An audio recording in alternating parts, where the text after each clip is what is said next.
देवाभाऊ, मला बोलताना चिमटा काढावा असं वाटतंय, कारण की मला खरंच वाटत नाहीये की आपण इथे आलात आणि तुमच्या येण्याने आज आम्हाला प्रचंड ताकद मिळालेली आहे। हा क्षण माझ्या आयुष्यातला अविस्मरणीय क्षण राहणार आहे आणि सगळ्यात आनंदाचा दिवस माझ्या आयुष्यातला। आजच्या या जनसंपर्क कार्यालयाच्या उद्घाटन प्रसंगी उपस्थित असलेले आपल्या महाराष्ट्राचे लाडके मुख्यमंत्री आणि माझे स्वतःचे आणि इथे बसलेल्या कित्येकांचे आदर्श असलेले सन्माननीय देवेंद्रजी फडणवीस साहेब, खरं सगळ्यांचे आपले देवाभाऊच आहेत ते लाडके। आपल्या जिल्ह्याचे पालकमंत्री तथा महाराष्ट्र शासनाचे वनमंत्री श्री गणेश नाईक साहेब, या जिल्ह्याचे माजी पालकमंत्री आणि भारतीय जनता पक्षाचे कार्यकारी अध्यक्ष सन्माननीय रवींद्र चव्हाण साहेब, इथे उपस्थित जन्मापासून ज्यांनी मला लढायला शिकवलं, ज्यांच्याकडनं मी लढण्याची प्रेरणा घेतली, असे माझे प्रेरणास्थान माझे वडील श्री विवेक पंडितजी,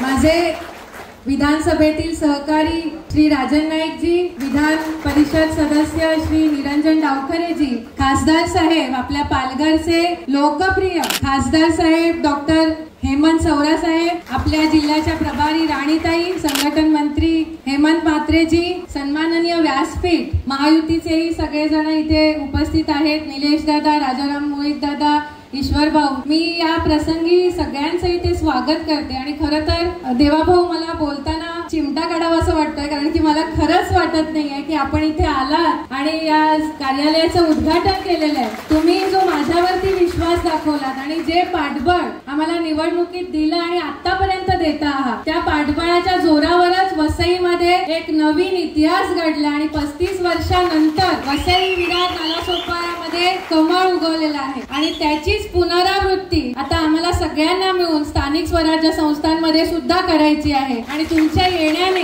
आज आम्हाला प्रचंड ताकद मिळालेली आहे। असाच तुमचा आशीर्वाद नेहमी आमच्या सोबत राहू द्या। वसईसाठी तुम्ही गेल्या 6 महिन्यामध्ये आम्ही नेहमी सांगायचो की उमेदवार आम्ही नाही आहोत, देवाभाऊ स्वतः आहे आणि तुमच्यावर विश्वास ठेवून या वसईतल्या जनतेने भरभरून प्रेम दिलेलं आहे आणि तो विश्वास देवाभाऊ तुम्ही 6 महिन्यात आम्ही जे सांगितलं की हे होईल आणि ते तुम्ही केलं। देहरजेचा प्रकल्प मंजूर केला, मेट्रोच्या सर्वेक्षणाला मंजुरी दिली, भूमिगत केबलसाठी मंजुरी, आणि आम्हाला सगळ्यांना आशा आहे की आज जेव्हा तुम्ही वसईत आलात तर वसईच्या विकासाला एक नवीन गती तुमच्या माध्यमातून मिळणार आहे। मी जास्त बोलत नाही, कारण की खरंच खूप वेळात वेळ काढून तुम्ही इथे आलेला आहात। पुन्हा एकदा मनापासून तुमचे आभार मानते आणि हा क्षण माझ्या आयुष्यातला अविस्मरणीय क्षण राहणार आहे आणि सगळ्यात आनंदाचा दिवस माझ्या आयुष्यातला आहे। देवाभाऊ, धन्यवाद।